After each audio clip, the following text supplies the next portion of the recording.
Despite all this technology, all this knowledge, and all the advances in medicine, I ask you this: why are diseases increasing day by day instead of decreasing?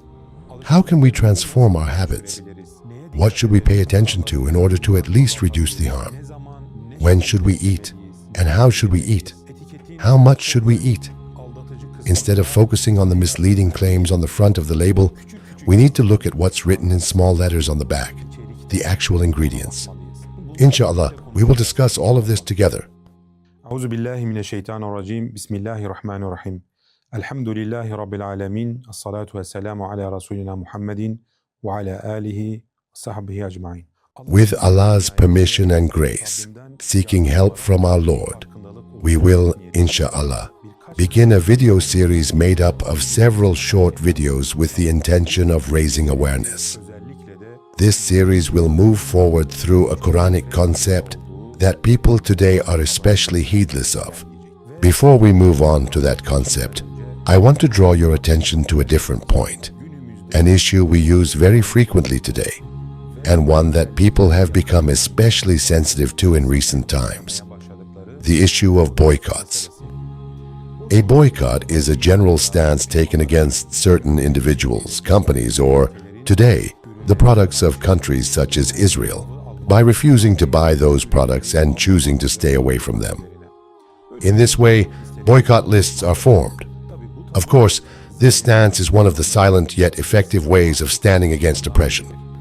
Throughout history, people have taken positions for various reasons, sometimes ideological, sometimes sociological, economic, or political. Of course, wherever there is oppression, there must also be a stance against it. Sometimes a boycott begins as a simple reaction, and sometimes it becomes a means of awakening. Inshallah, may our efforts also lead to goodness.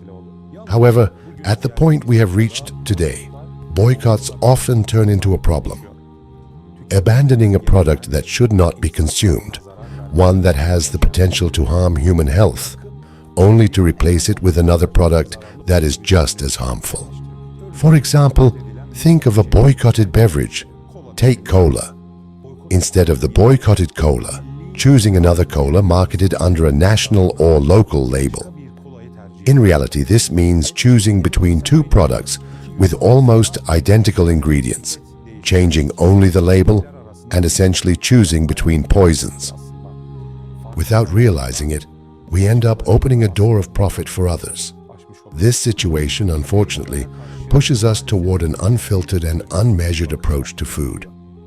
Yet we are not only accountable to the producer, we must also question the product itself, because the issue is not which company produces it, but what is being produced and how it is produced.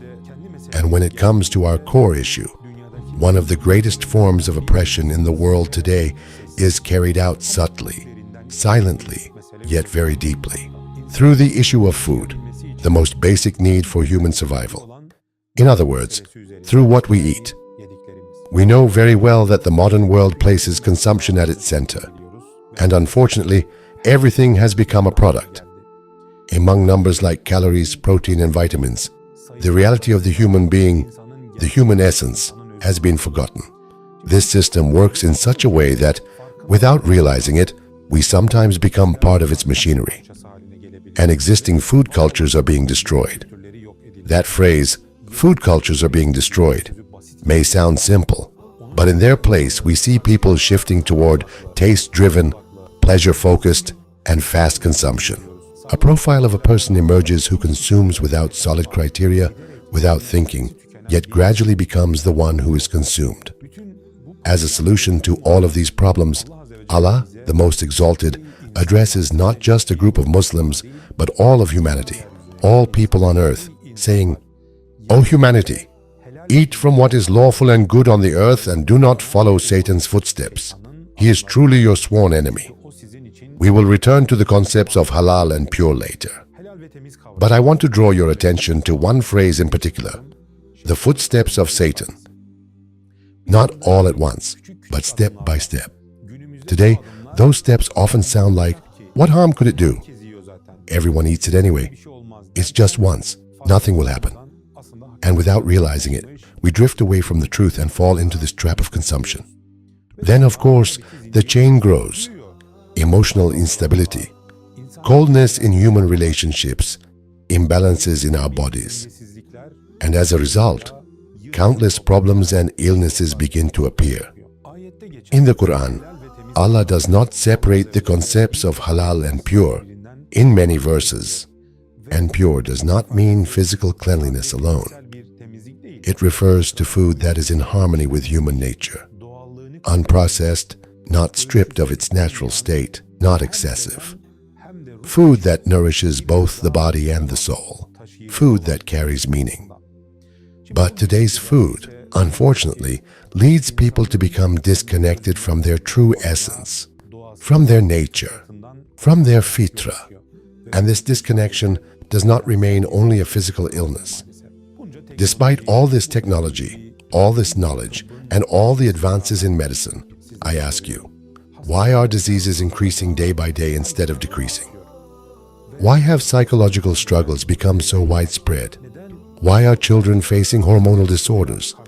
Why do people fall into confusion about identity? Why have they begun to question and reject what they were created as? Many reasons can be listed for these issues. But we must not overlook how significant the role of food truly is, especially industrial food. We must remember that it affects our hormones and therefore our emotions and our character. So this is not merely a matter of physical illness. It is a severing of the bond between the human being and their true essence. And perhaps the most painful part is this. This separation happens quietly without being noticed. People no longer know where they came from, and they no longer know where they are heading. The road is long, yes, but it is not impossible. Throughout these videos, we will try to reflect together. How can we transform our habits? What should we pay attention to in order to at least reduce the harm? When should we eat? And how should we eat? How much should we eat? We should not focus on the misleading claims on the front of the label, but on what's written in small letters on the back, the actual ingredients.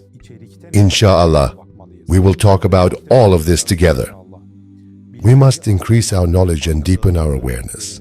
And perhaps, through small but lasting steps, we need to begin a real transformation in our lives. I am a physician, and throughout the day I see people who come with many different problems. And very often, at the root of these complaints, there is not only a physical cause. Especially when it comes to the way people eat, we can see that many have little to no sensitivity or awareness about nutrition and food culture. In fact, in the majority of cases. And this actually explains a lot. Of course, none of us are perfect, but we are obligated to become a little more conscious every day. We see that many people, many patients, who put their nutrition in order, identify their mistakes, and then continue in the right way with consistency, regain their health, and become far better than they were before.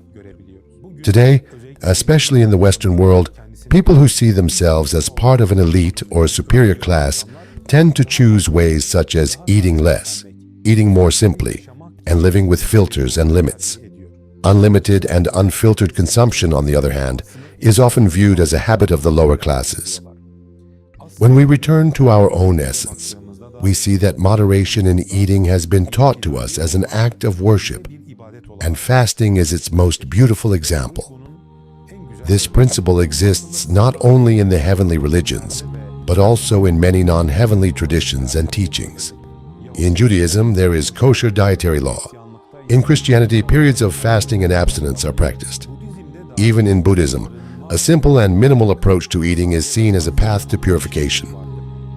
So if this is the case in both divine and non-divine traditions and religions, how does modern science view it today? What does science tell us? Today, science tells us that there is a connection between the gut and the brain, and that the intestines have a significant influence on our hormones. It is discussed that excessive and uncontrolled consumption of sugar or carbohydrates affects the brain, leading to stress and sleep disorders. The psychological impacts of eating behaviors are also widely discussed. So clearly, the issue is not just the taste of what we eat. We need to understand what we eat, how we eat, and why we eat. Perhaps after what we have discussed today, some new questions have formed in our minds. And that is actually a very good thing, because in the next videos, we will begin to find the answers to all of those questions together. The truth is, we think we know, but there is so much we have forgotten. May these conversations be an opportunity both to remember and to turn toward a new direction, inshallah. Without blaming ourselves, by recognizing the system, and by taking realistic and sustainable steps, we will do this. Our Lord says, "So fight against Satan's evil forces. Indeed, Satan's schemes are ever weak. Ahead of us lies a path that is difficult, but just as possible. We must not forget this. And on this path, we should set our intention to learn, to understand and to take the right steps, even if they are small, in order to stand and strive. May Allah, the Most Exalted, keep us safe and secure from all the traps set by the Satans of this age. May He grant us the ability to see the truth as truth, to love what is halal and pure in our food, to observe balance, and to grant us success on this path. All praise is due to Allah, the Lord of all worlds.